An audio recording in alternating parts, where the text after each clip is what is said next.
Multi-step equations. Some equations that have variables and two sides of an equal sign, they can appear scarier than they really are. Once you have an awareness of how to approach the question, they seem a little bit less scary because they become easy. There's a process to it. All right, so let's talk about that process. The first thing that you need to do is solve by combining the terms on the same side. Just combine using those grouping symbols like we've talked about on the same side. Focus on the left of the equal sign, then focus on the right. Step number 2 is going to be combining the like terms across. And remember, whenever you go across that equal sign, you need to use this idea of inverse operation. Okay, that's where you do the opposite. If it says plus 7, you minus 7 on both sides. And then lastly, after you've done all that, you need to continue solving until you've isolated that variable. X equals what? M equals what? You're solving to get the variable alone.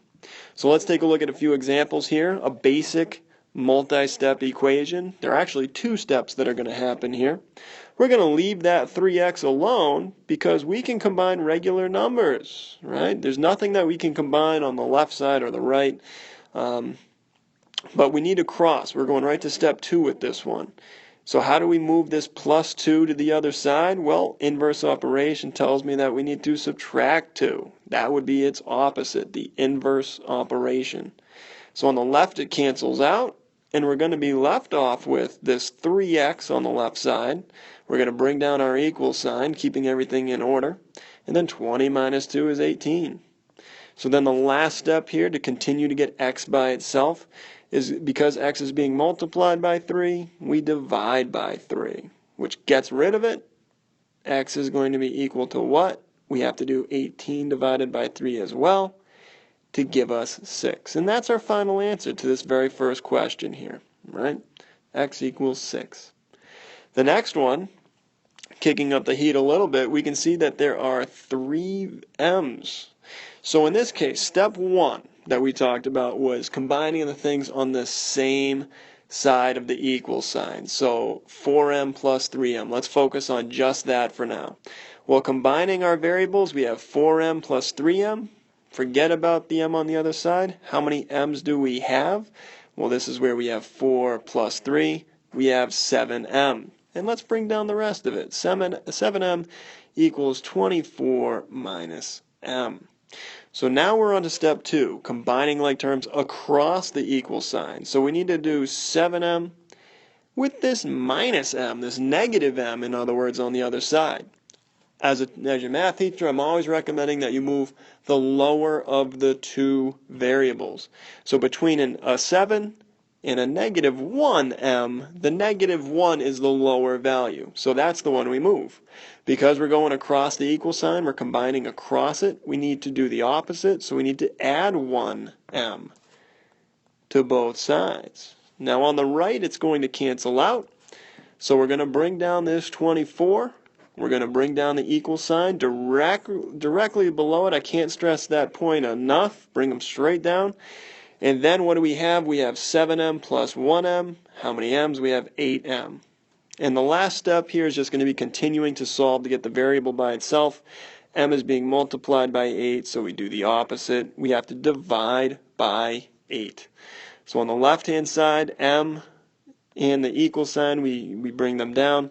24 divided by 8 equals 3. And there's our final answer for example 2.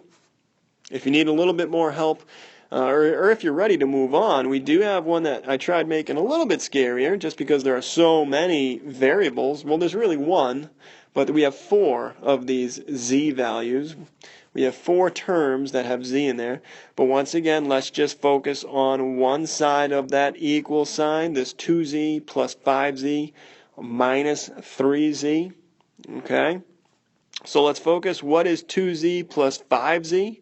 Well, that would give us 7z, right? 2 plus 5 equals 7. And then 7 minus 3.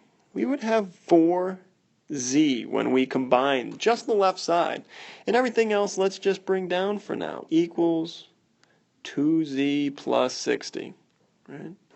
Now, second step, we just combined on the same side, but now we have to combine like variables across that equal sign. Remember that equal sign that's right between them? We need to use inverse operation.